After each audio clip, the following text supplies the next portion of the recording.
اللہم صلی علی سیدنا محمد وعلی آل سیدنا محمد وبارک وسلم یا رب صلی وسلم دائما ابدا علی حبیبک خیر الخلق کلہم۔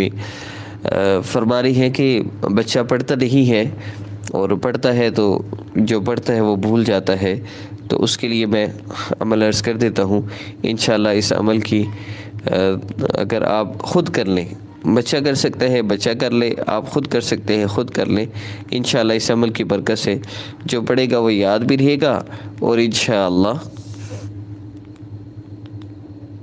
آپ کا فرما بردار بھی ہوگا، اور جو آپ کہیں گے وہ کرے گا بھی، پڑھے گا بھی انشاءاللہ۔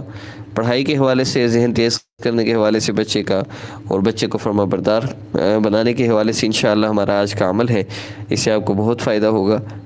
عمل کی ترتیب کی طرف بڑھنے سے پہلے میں عرض کرتا چلوں، اگر آپ خود نماز کی پابندی نہیں کرتے، اگر آپ خود نماز کی پابندی نہیں کرتے، اللہ رب العزت سے تعلق نہیں جوڑتے، تو پھر آپ اپنے مسائل کا حل کہاں ڈھونڈ رہے ہیں؟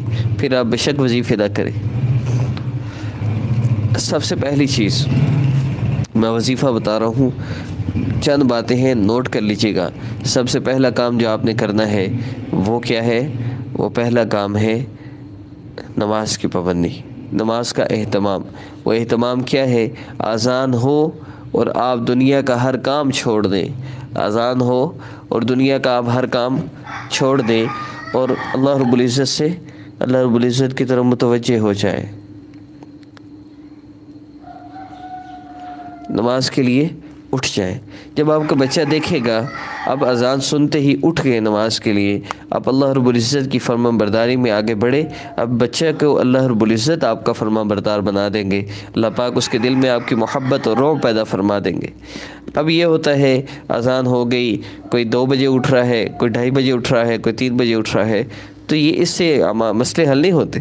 نہ گھر والوں کو احساس ہوتا ہے کہ ہم نے نماز پڑھنی ہے۔ اپنے بچوں کی تربیت کریں، اذان ہوتے ہی سارے کام چھوڑیں، خود نماز پڑھیں، اور گھر کی ساری عورتیں ایک وقت میں نماز پڑھیں، گھر کے سارے مردوں کو مسجد میں بھیج دیں، گھر میں نہ رہنے دیں، بچوں کو بھی ان کے ساتھ بھیجیں۔ یہ کام اگر آپ شروع کر لیں تو سب سے پہلی کامیابی آپ کی یہی ہے۔ یوں سمجھے کہ آپ کا آدھا مسئلہ تو حل ہو گیا۔ اب اگلا آدھا مسئلہ ہے، اس کے لیے میں عمل بتا دیتا ہوں۔ اس عمل کے لیے 5 اعمال کی ترتیب ہے، ان 5 اعمال کو آپ نے شروع کرنا ہے۔ اس میں پہلا عمل کیا ہے؟ پہلا عمل ہے 2 رکعت نفل حاجت کی نیت سے مغرب کے بعد یا عشاء کی نماز کے بعد پڑھنا۔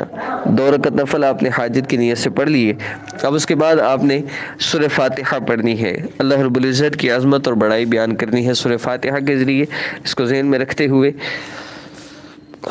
اعوذ باللہ من الشیطان الرجیم، بسم اللہ الرحمن الرحیم، پھر الحمدللہ رب العالمین مکمل آپ نے سورہ فاتحہ پڑھنی ہے، پھر بسم اللہ، پھر سورہ فاتحہ، پھر بسم اللہ، پھر سورہ فاتحہ 7 مرتبہ پڑھنی ہے آپ نے۔ اب پڑھنے کا طریقہ کیا ہے؟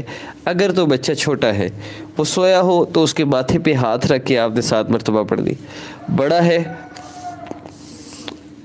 مطلب زیادہ بڑا نہیں ہے، ماتھے پہ ہاتھ رکھ سکتے ہیں تو ٹھیک ہے، لیکن اگر کوئی نہیں رکھنے دیتا تو پھر آپ نے کیا کرنا ہے؟ پھر آپ نے 7 مرتبہ پڑھ کے پانی پہ دم کر کے آپ نے اس کا استعمال کروانا ہے۔ آپ کا عمل ابھی مکمل نہیں ہوا۔ سورہ فاتحہ 7 مرتبہ پڑھ لی، اس کے بعد آقا پاک صلی اللہ علیہ وسلم پہ جتنا ہو سکے درود پاک پڑھیں، کم از کم 3 مرتبہ ہے، 3 سے 33 مرتبہ تک، اس سے زیادہ آپ جتنا چاہے پڑھ لیں۔